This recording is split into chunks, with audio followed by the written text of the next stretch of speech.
from the heart of Dubai, where tomorrow is being built today, to the world. Welcome to the CTO Show with Mehmet. Here, we redefine technology and reimagine possibilities.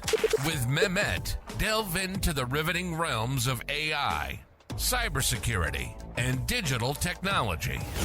Experience the thrilling highs and lows of startups. Immerse yourself in the spirit of entrepreneurship and witness the future of business innovation being written in real time. Now, without further ado, let's tune in and explore the future. Hello and welcome back to a new episode of the CTO Show with Mehmet. Today, I'm very pleased joining me from the Kingdom of Saudi Arabia, Mohammad Bahareth. Mohammad, thank you very much for being with me here today. It's an honor and pleasure to have you. So the first thing I like to do it. So you are like very well known here in the region, in Saudi Arabia and across all the Gulf countries and the MENA region.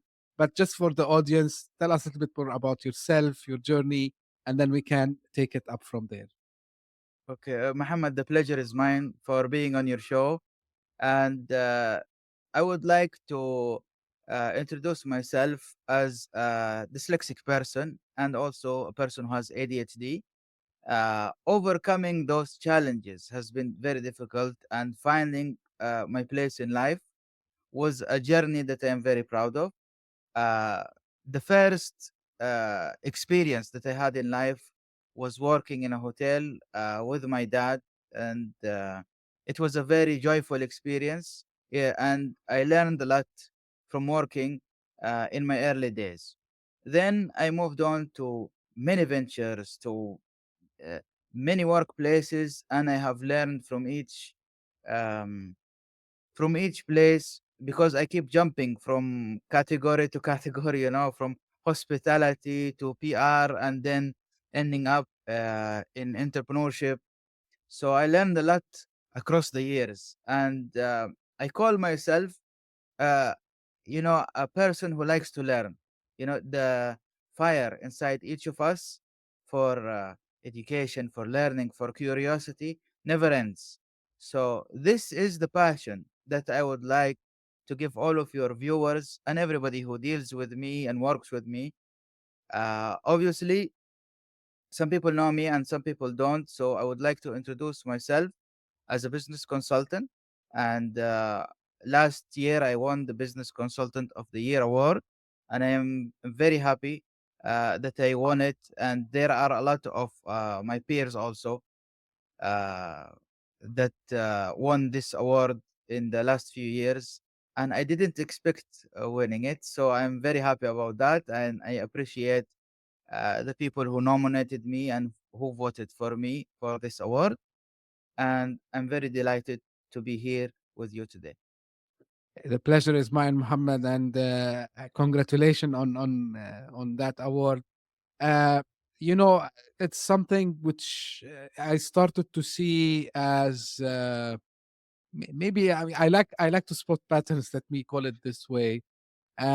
So you mentioned about dyslexia and the things. But I had a lot of guests, but all of them, they are like yourself, who have this fire in them, eager to learn. And the nice thing is that they also, like yourself, Muhammad, they like to pass this to the next generation.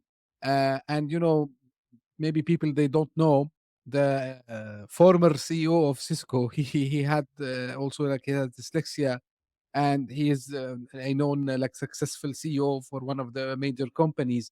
Now, you said, Muhammad, you jumped from one thing to another, and this is the, I think, sometimes the path for every entrepreneur, right? Because they Yes. need to find their true passion. And I am big believer in the passion and purpose, and what you want to achieve.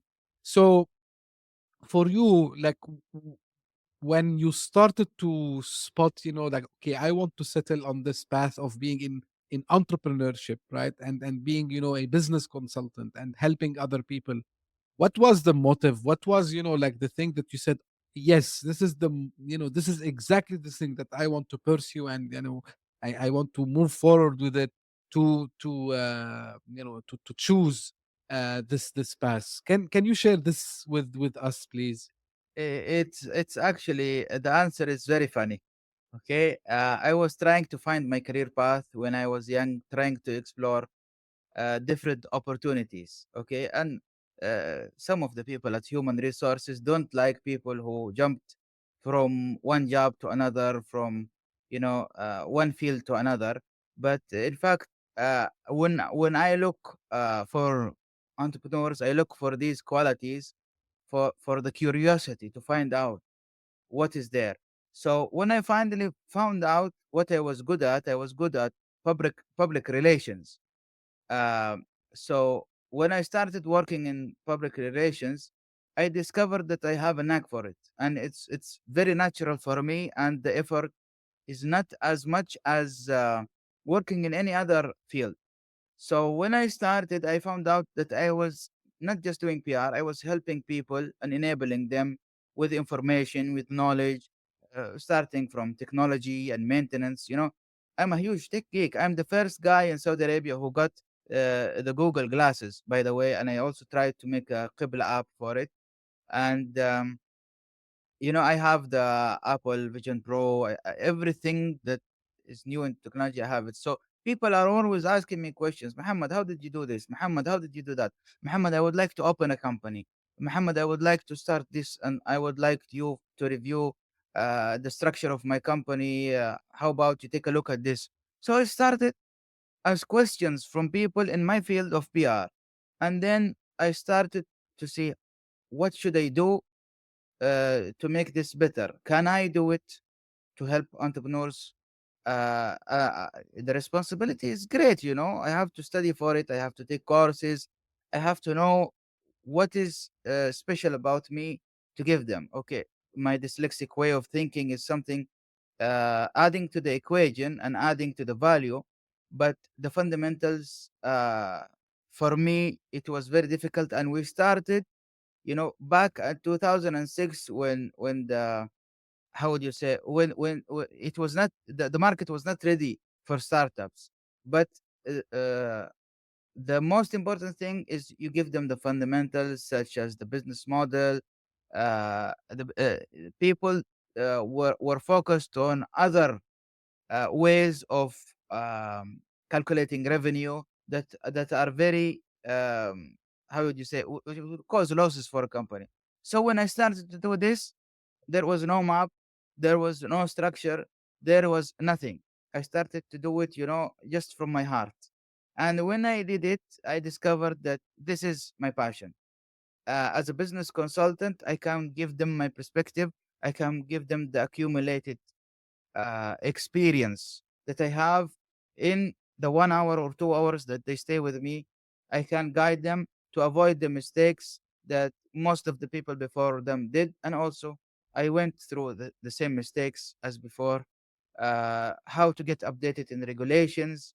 There are fields that needs to have, for example, before we didn't have uh, uh, any regulations for you know uh, like this Uber and Kareem, the call to order taxis and call to order cars, and then regulations came, and then how would you react, or how would you act if there is regulations, and if you are working and the regulations come, there are fines, there are violations, there are stuff on the way. How can you avoid them preemptively? So these are ideas that I couldn't do alone and couldn't deal with alone. So I teamed up with a few lawyers and a few legal experts, so we can help the businesses grow and avoid violations. And before the regulations come, they can talk with the regulators and tell them what they need and what can hinder them and what can disrupt their work. And the workflow just flowed afterwards, and it became something that we do every day. That's fantastic, Muhammad. And I'm sure I can imagine, because you mentioned 2006, and at that time, like, Yeah, even the idea of starting up was like a dream, right? Like, yeah, even yeah. we used just to see it in books, Sure. and In books yeah, and in shows, yeah. Actually, the first accelerator that I recall in Saudi Arabia was ACMAC, the Makkah accelerator from Al Qura University. Yeah. Mr. Osama Natto was the head of the accelerator, and he was like, the guiding father for me in the field. He's the guy who really honed my skills and told me there are people who do this. You focus on this. There are people who do that. You focus here. And he was, like a guiding father. Is the how would you say my entrepreneurial father, as you say. Oh, fantastic. Because, to your point, in 2012 or 2011, I was telling someone, you know what, like, I think I can do a startup and, I will, do this and do this and I will have this and I will go after funds. As you was telling me, you're crazy. Like, you think yourself living in the Silicon Valley or where? I said, yeah, but you know what? Like, one day, this region, I mean, the whole region, Saudi Arabia, UAE, Qatar, all these countries here in GCC, they will become like this. They were laughing at me, but thanks God, I see this in my eyes today, so I can't be more happy, to be honest with you. Now, I know, Muhammad, like you have passion. Yeah, you want I, to say wa- something. I want to tell you something. When I used to talk to businessmen, business moguls, and media moguls, I tell them I'm waiting to see the next unicorn.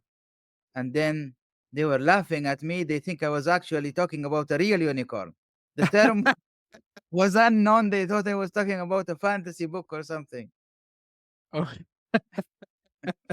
yeah, because the first time, honestly, I heard the term. Like I said, what's a unicorn? And then I figured out, yeah, like a company that become, A $1 billion billion dollar.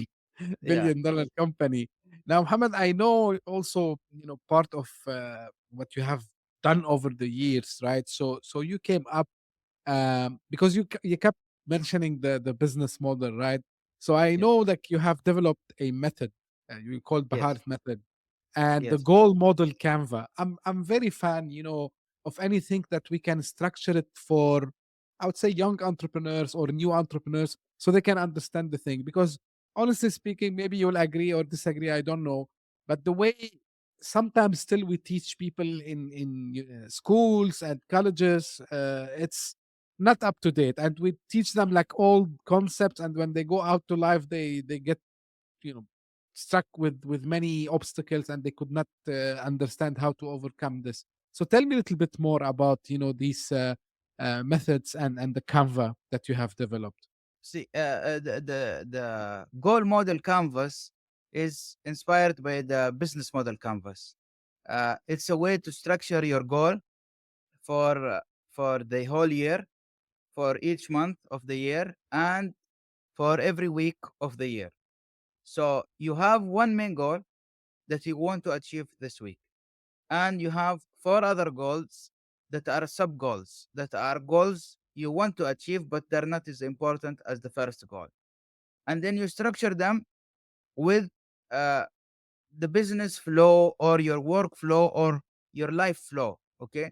So, what you have structured, for example, this week I want to have a certificate, I want to learn this new skill, um, I want to learn this new language.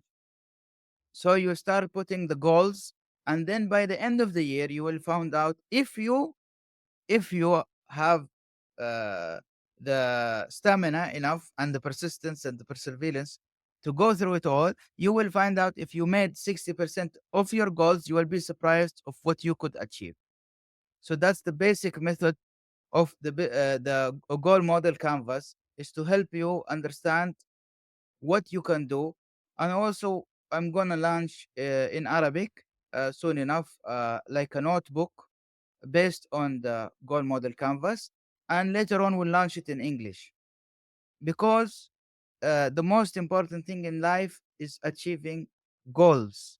And when you achieve goals, you have a sense of accomplishment, and you have a sense of being and giving back to the society and giving back and improving life on this earth by your accomplishments. Some people have small accomplishments, some people have big accomplishments. But remember, the people who made huge accomplishments started from the small ones. It all starts from focusing on one thing. So the goal model canvas helps people focus and structure their goals in the way they need it, in the way that they want it. Some people, when they start to explore their goals, they discover that the goal itself that they wrote is not the thing that they originally or they intended for to want. So they discover that it's something else, but it's underneath. So the goal model canvas helps people discover what they really want and focus on the real goal. For example, if a person wants to buy, for example, a new Tesla car, okay, why does he want to buy it? What are the reasons? What are the color of the car? How much is the car? When is he going to expect to buy it? And he can put all of the reasons, okay? But the real goal is he would like to have an electric car. He would like to have a status. He would like to have something else. The real goal is not the car. The real goal is the feeling behind the car. So we explore the feeling and we explore why this feeling is there and how important it is. And we use it as a motivation for all the other goals together. So we explore the goals and then we explore the feelings behind the goals. And when you remind yourself of what you want to feel when you have this, you will have it even faster. You know, like you mentioned a couple of things which are like really, it's like I call them master class, right? Because goals are very important, and I have to yeah, confess something that me, like one of the mistakes that I was doing when I was younger is that I was underestimating the, you know, the concept of goals, right? And most importantly, underestimating, you know, the power of setting mini goals or even sometimes micro goals, so I can track that I'm doing some success. Okay, but I was lucky enough like to cover this later and it, you know, like get in shape, let's say, which I think, Muhammad, is very beneficial, not only in this in the business life, also like even on the personal side of life also as well. Like we can track, let's say, you set goal for losing weight, you set goal for, I don't know, read more books, exercise more. So See, this concept changed uh, me, changed for me. about reading books, as a person who had almost 2 years just trying to read a book with dyslexia as a kid, reading books was very difficult for me, and I'm really, sometimes very disappointed with people who waste a lot of time buying books and putting them in shelves and not reading them. You wouldn't know how much benefit you get. And people always buy books from authors they like. You will never learn when you buy books from authors you like, or books that you like, or books that are popular. You should buy books that you really hate and dislike. So you have an understanding of people, so you can communicate better, so you can reach your goals better. If you can understand a person or on an idea that you hate, you can understand an idea that you love better and much better. And reading is something really, you know, imagine somebody that lived 1,000 years ago and now you're reading about them 600 years ago, 200 years ago, and you're reading what they wrote. Can you imagine that this is a book to the past? This is like time traveling. That you can go and find out things and history and technology and everything you can ever dream is in a book. And Yeah, it's much better than the internet. People actually go and they go and browse on AI and stuff like that. Books are the treasure that are in front of people and they don't realize it. absolutely, absolutely. For me, of course, when I was kid, I was like a great book reader. I stopped, of course, after graduating from university because, again, and I'm very transparent in this, I thought, oh, I know it all now, so I don't need to read more books. The thing, Yeah. but exactly, I read it from one of the authors. He's famous, actually, Robin Sharma. So in one of his books, he mentioned that when you read a book, it's like as if you are having a conversation with the author. And then Exactly.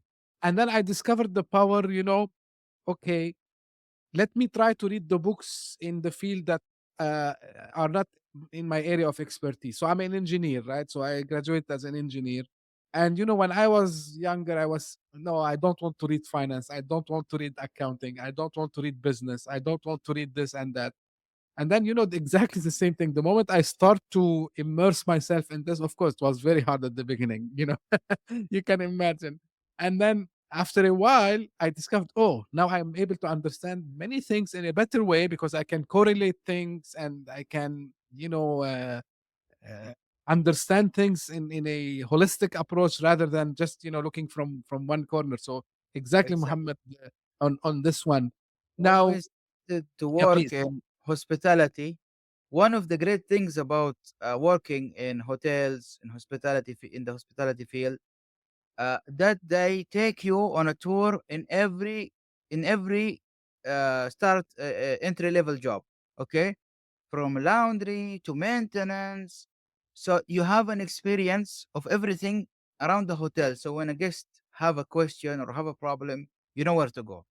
So this gives any person who works in hospitality, they have a lot of skill sets from maintenance to laundry to food and beverages, many things. And this has helped me a lot in my life to realize that there are many fields because uh, younglings, okay, or the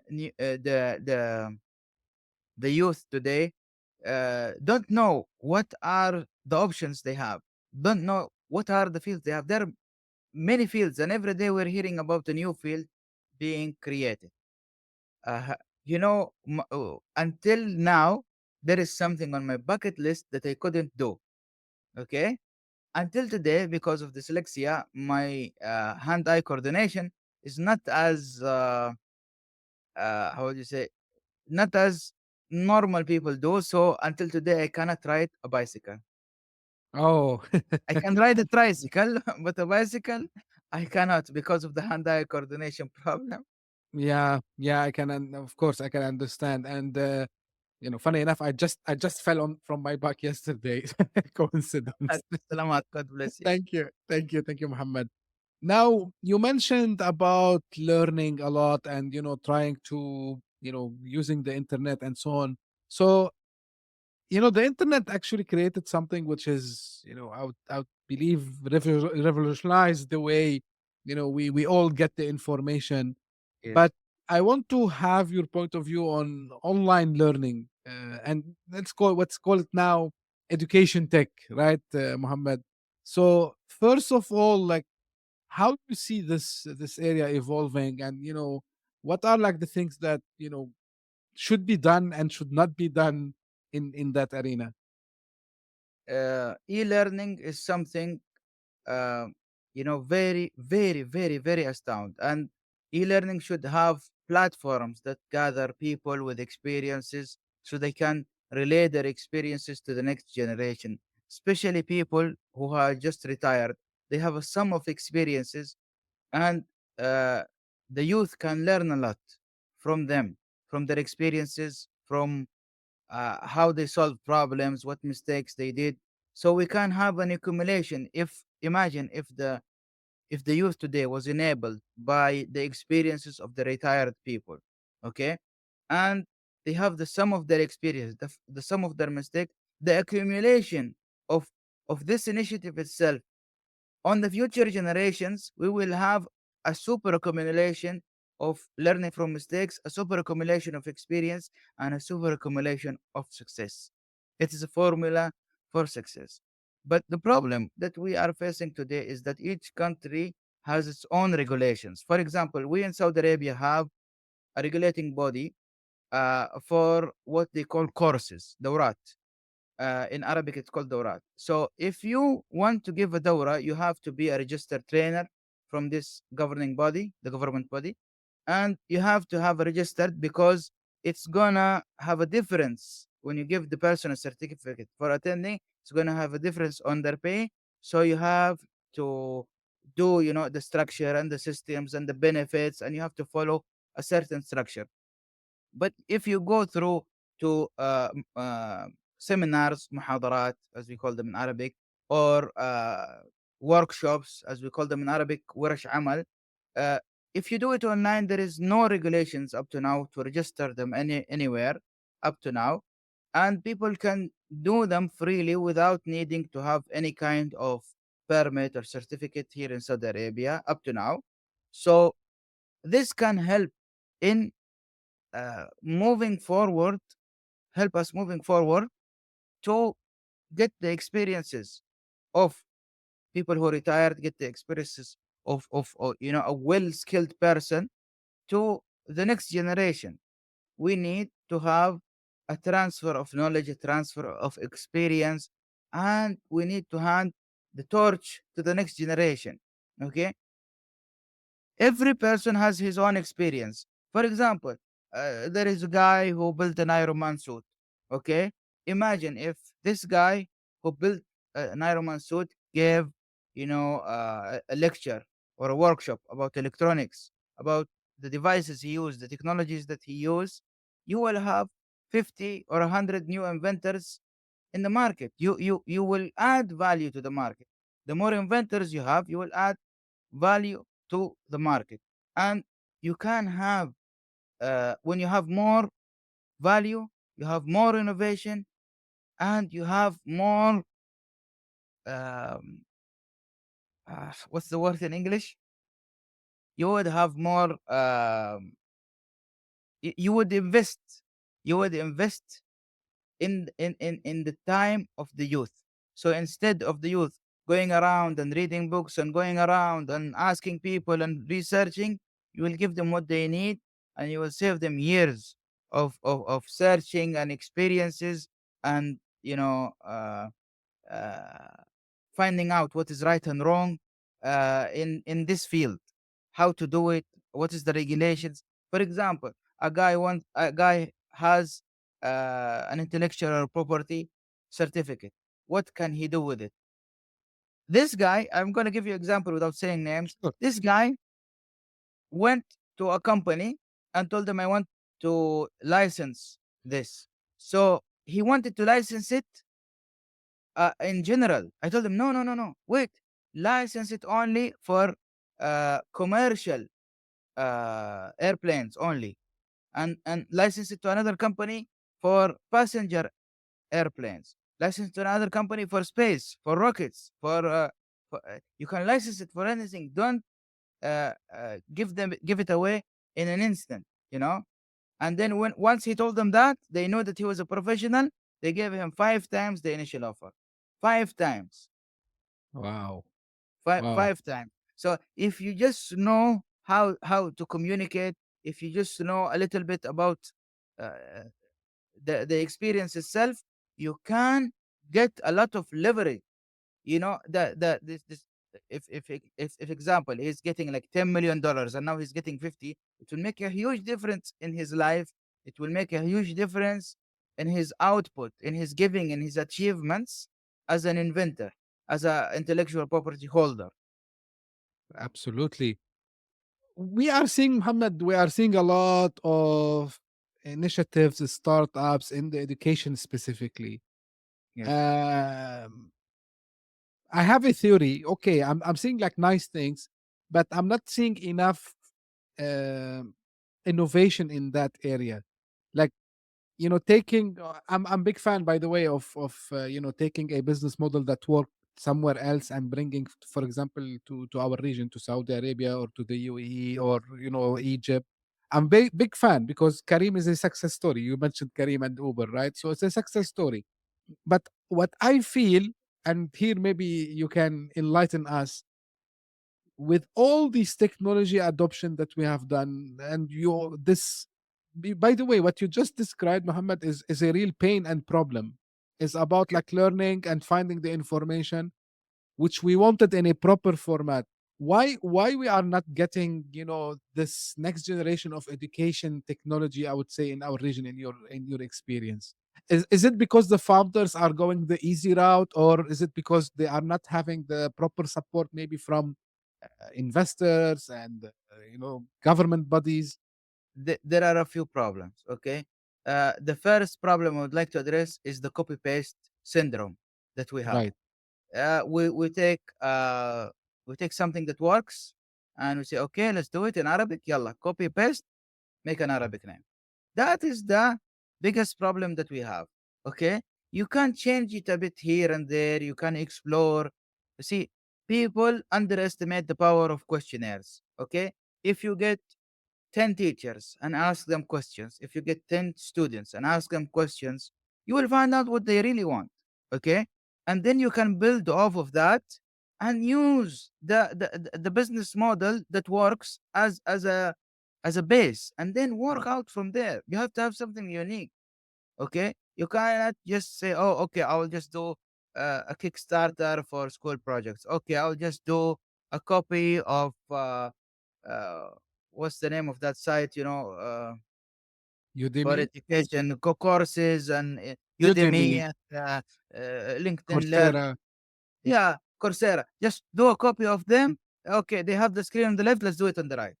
Come on, man. What kind of innovation is this?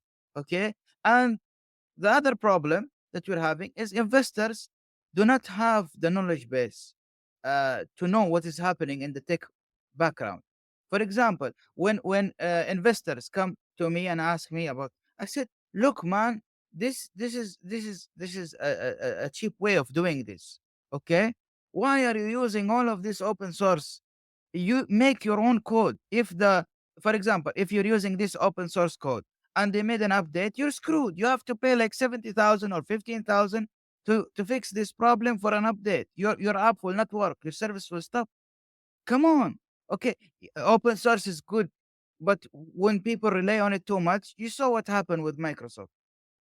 You saw what happened with Microsoft. Airplane stopped. Okay, do your own thing. Do your backup and have your own data. Have your own servers. Okay, have a backup locally. Have redundancy plans. Okay, investors they sometimes they just want the cheapest options. Okay, we want an MVP. Yalla, let's do it.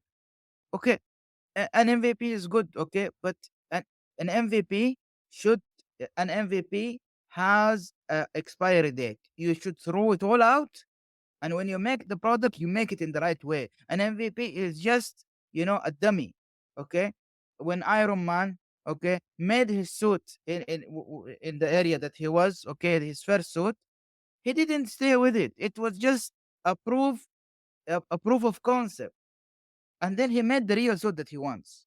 Okay. And he threw the old one away. He kept it as a historical, in like his own home museum or something. So the basic thing is MVPs. You don't put an MVP for public. Nobody puts an MVP for public. You put an MVP to prove that this idea has a merit. This idea can be invested in, and this idea can be used. Okay, I have many people. I will give you an example. Mm-hmm. Three good founders. They are very good founders, but they have. This is the third problem: bad chemistry with the founders, and also not researching the market enough. Okay, three founders, they don't have good chemistry with each other. Everybody wants to have control. Okay, there is tests, by the way. There is a company called CRG Leader in Canada. They have like personality test. You can test your founders, and you can know what's this founder personality, how you can interact and work with him. It would make the work flow easier, knowing the responsibilities. The founders don't have like an ethics or a business model for them how to communicate with each other. What are the responsibilities? Everybody thinks they're owner of the company, they have the final say. So the egos kicks in. So this is the problem because startups fail because the founders don't have chemistry. Okay. The third problem is that these three founders made an app that is so crazy. From the first day I saw it, I know it would be a unicorn, but it has to be in the right environment. Okay. This app takes it's B2B and it also has a B2C. It's two apps in one. Okay. With one permit. So it saves a lot of money. It's two apps. It saves a lot of operational costs. If you want to have a truck, move your home All of the companies are registered. Okay, all of the companies are registered, and you can click. Okay, I want somebody to move my stuff from my home. I want somebody to move stuff from this company to this company to the new branch.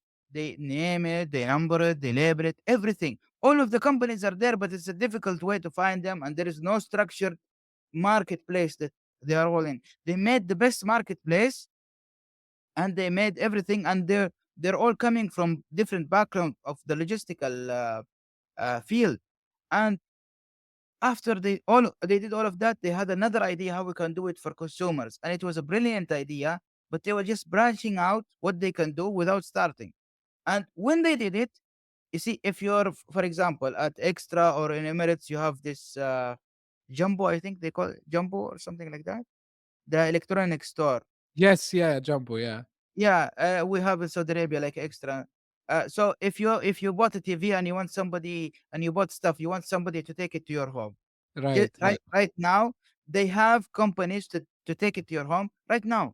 They're ready and to install and to do one with the service, and they have also insurance for moving the product to your home. It's insured. They have all of this ready. Okay, but you know what their biggest problems is? They didn't know who their initial client is. Their initial client are the company who does the service. What's in it for them? They're already having business. What's in it for them? What is the benefit for the company registering in your app? They forgot to give value to their vendors. This is the problem. They thought, okay, let's put them together and make people come. Okay, people came, the vendors are not there.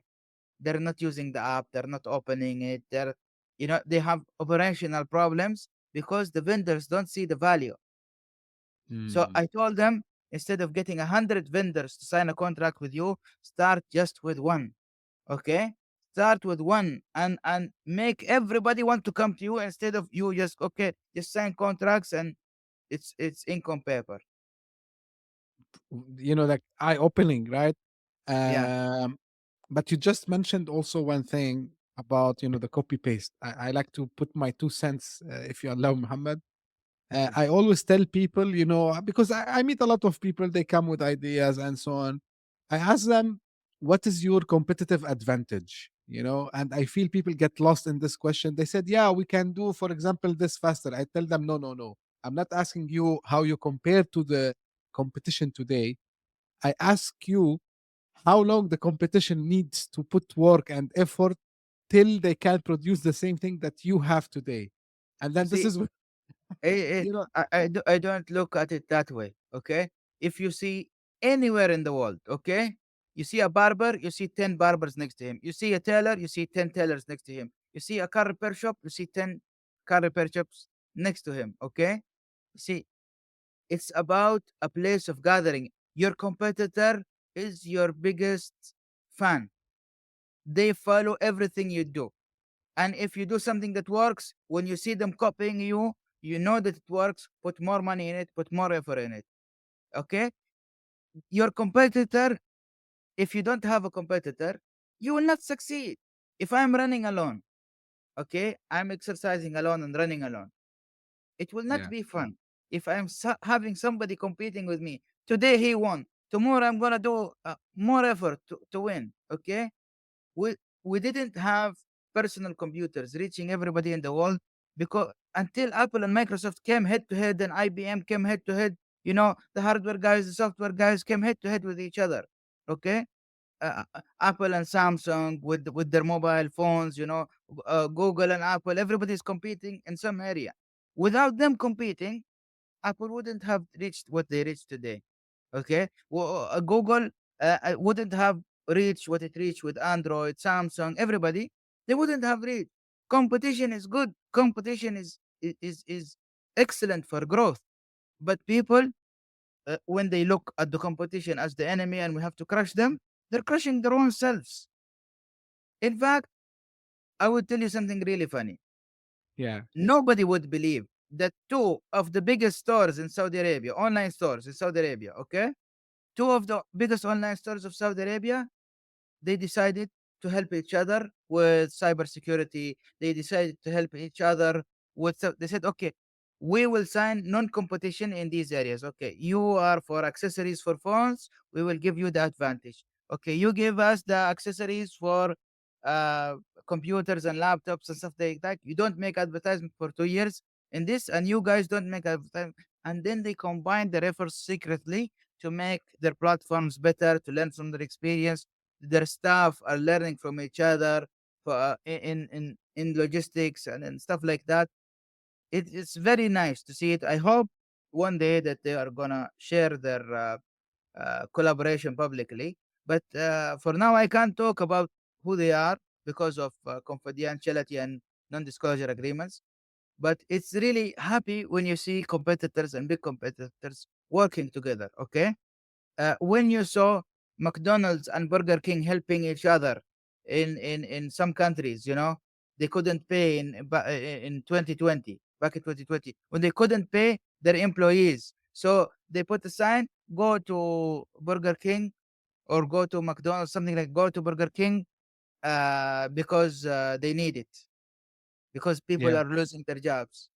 You see, that's our competitive. That's makes you real happy when you see like that. When you go to the old souk here in Jeddah and you enter in the morning and you think you're the first guy who just walked in. He said, "No, I already sold. My neighbor did not sell. Go to him. He did not made his first sale today. Go to him." That is the true essence of a market. You believe that there are abundance. There is a huge abundance, but you have to look at it and change your perspective.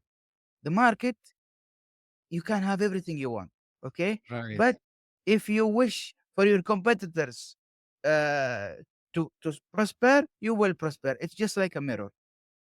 Absolutely, 100%, Muhammad. And I like this. I think this is also coming from our culture, and like the way that our fathers and grandfathers, they raised us, about helping also people Yes, around you. So, but one thing regarding the way still the young generation, let's say, are looking at this establishing any kind of business. Sometimes they come to me and they say, why we choose this path? Because, when we go and talk, for example, to investors, they are understanding us. Because if we tell them, for example, I'm making a food delivery app, like I know, like in Saudi Arabia, the biggest one is the Hunger Station, and, there's the other ones. They said, okay, they are understanding. So they know Hunger Station, they can relate.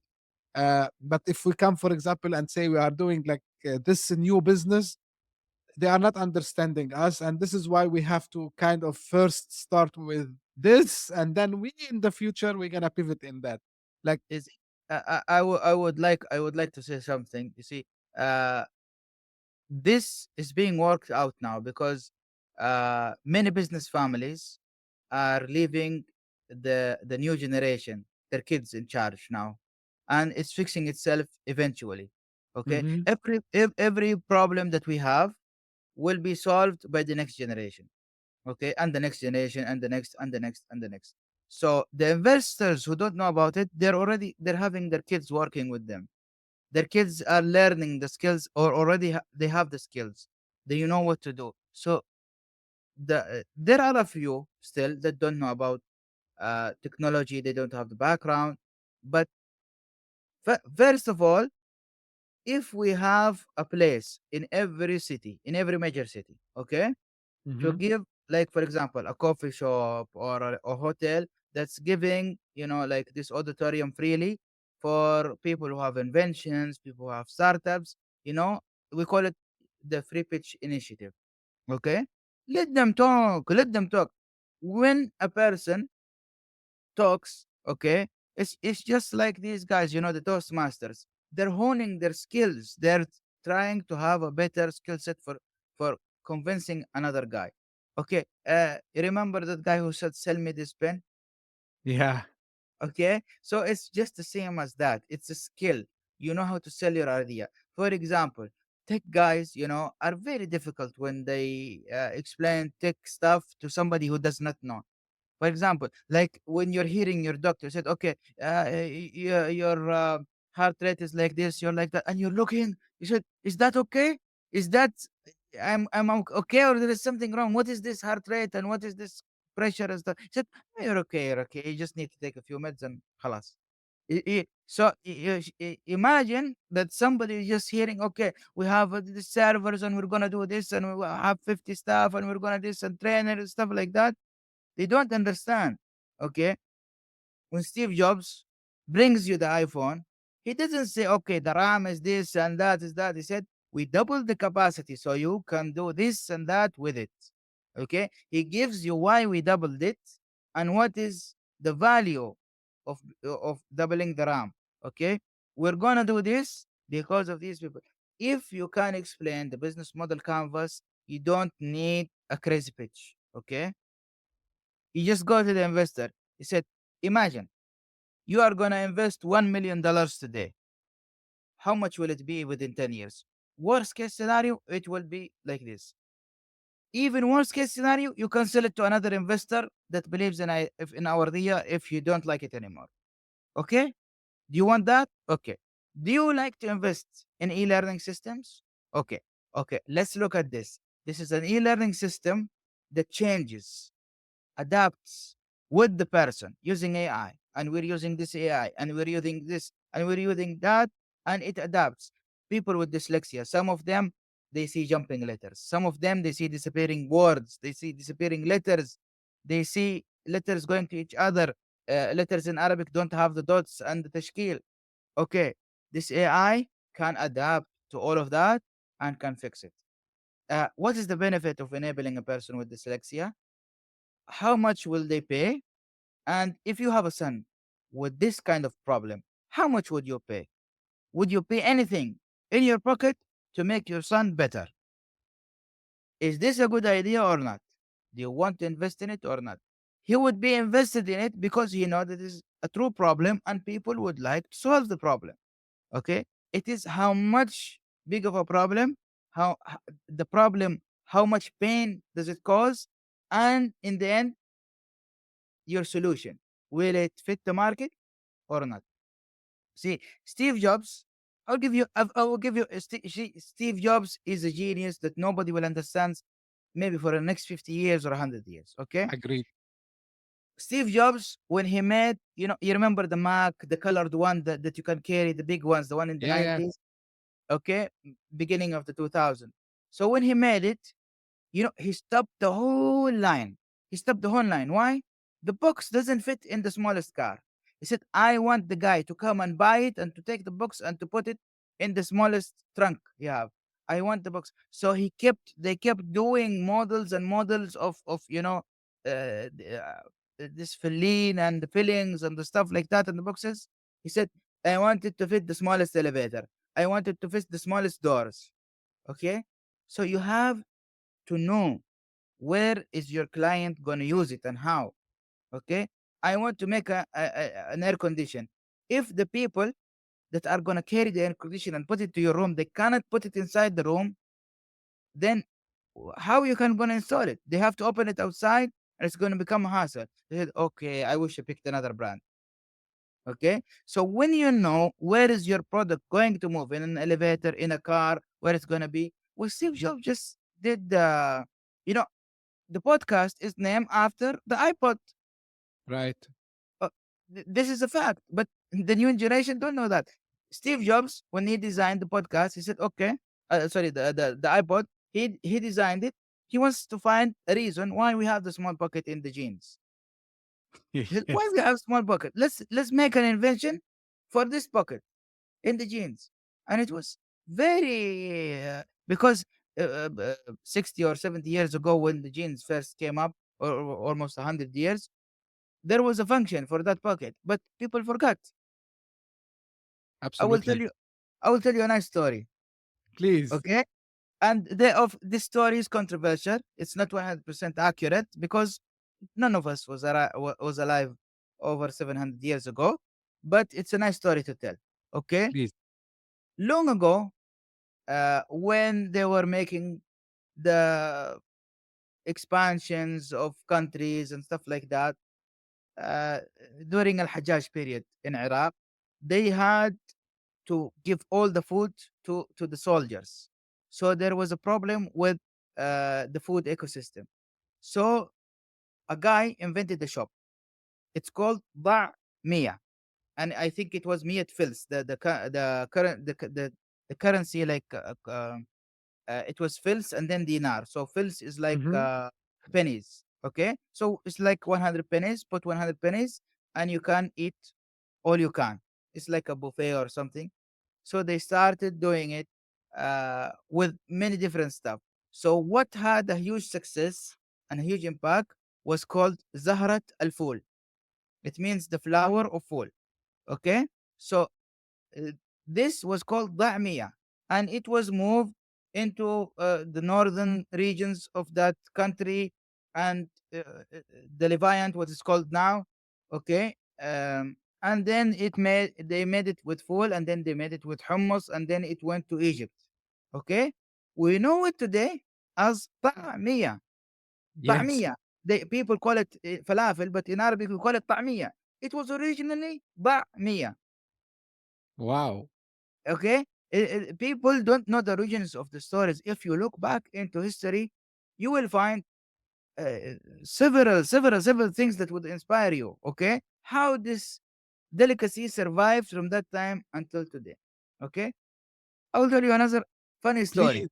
Please, please. Okay, now there is a word in Arabic. It's called sida. Right. Okay, sida doesn't have any origin in our language. So I went looking in the books, and I found a guy from the UK. He came to Saudi Arabia and he wrote about his experience. And he said that he created a new word in Arabic. It's called sida. Okay, so the story is that he came to Saudi Arabia long ago, in the 30s, and then he's trying to communicate with the driver.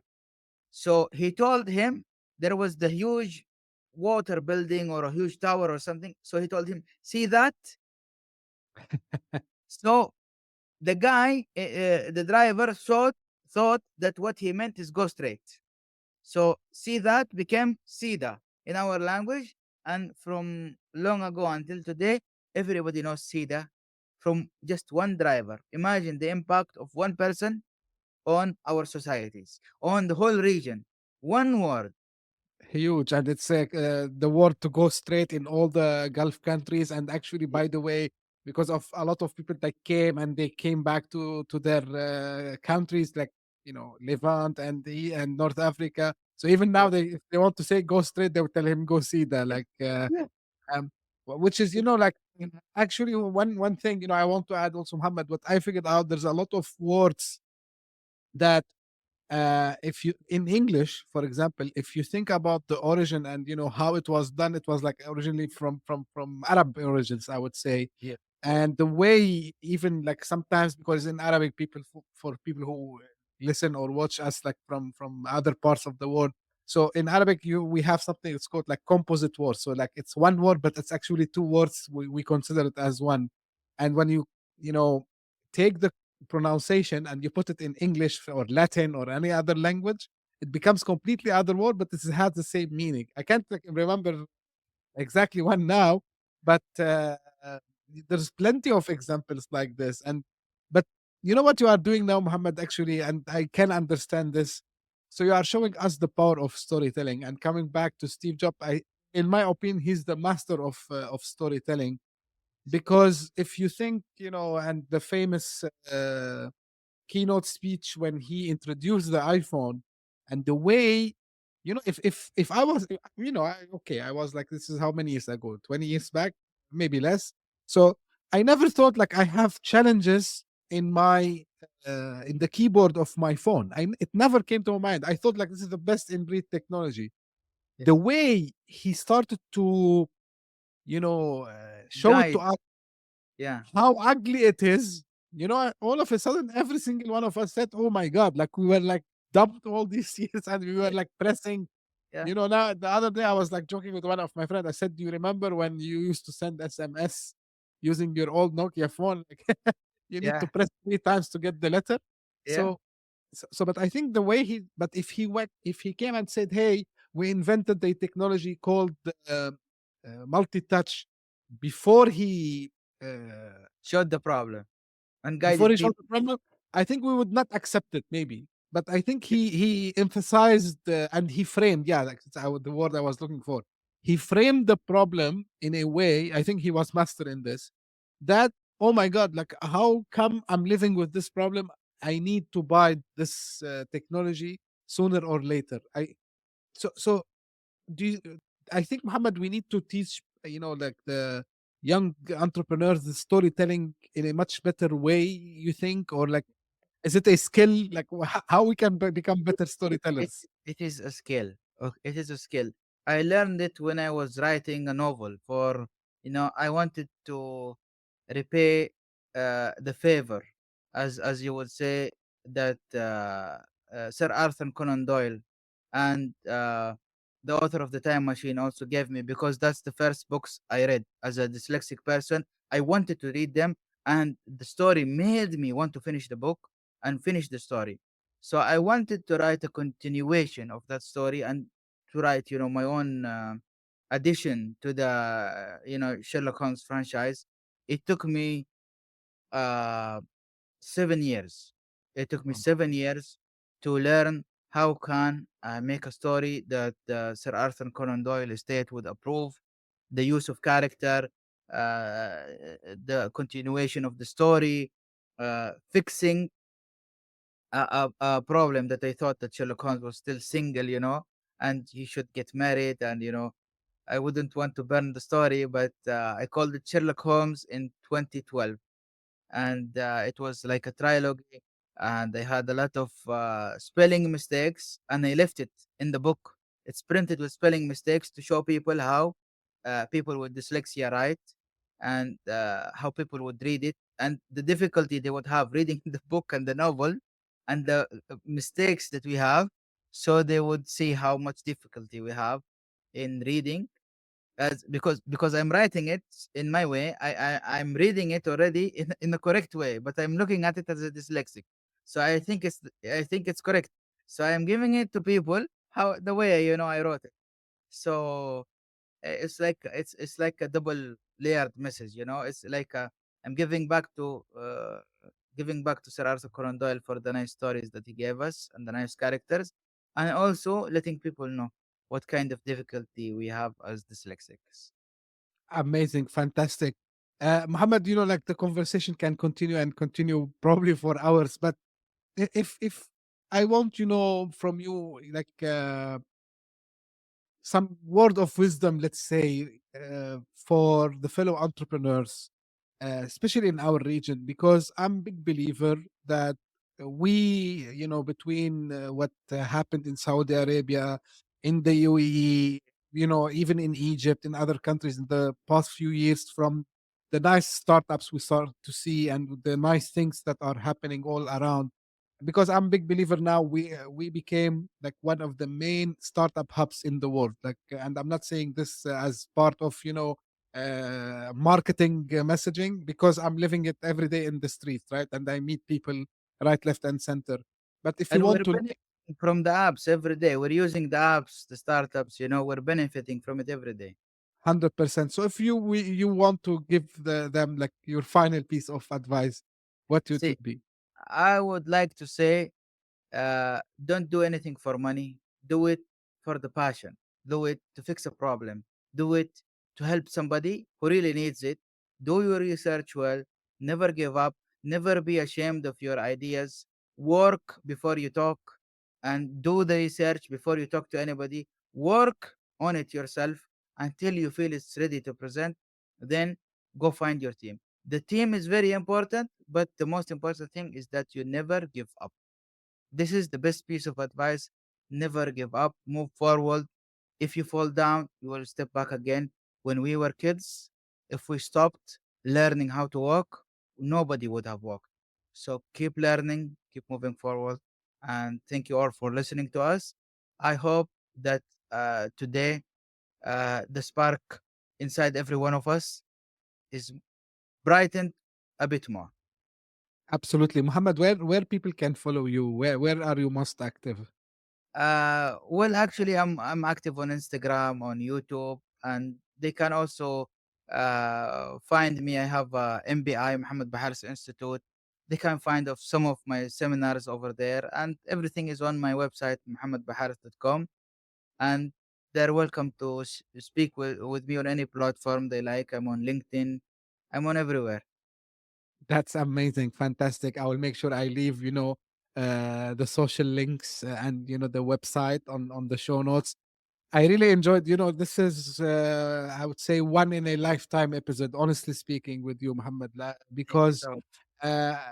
the way, the first authenticity, your authenticity, second, your stories and your passion to share with with the society and with the fellow young generation is really inspired me also as well. So thank you very much for being with me here today. I really Thank you. appreciate your time. And usually this is how I end my episodes. So this is for the audience. You want to So say something? let's do something for geeks. Live long and prosper, guys. So, if you just discovered this episode by luck, I hope you discovered it.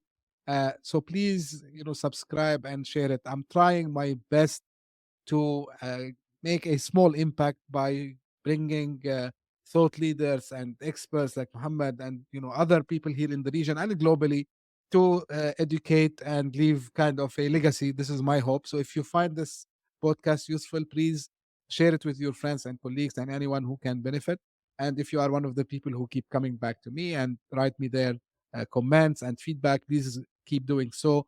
Please tell me also what you don't like, because I like to enhance things all the time. So I appreciate if you can tell me about this. Thank you very much for tuning in today, and we will meet again very soon. Thank you. Guys, hit the like button. Hit the like button.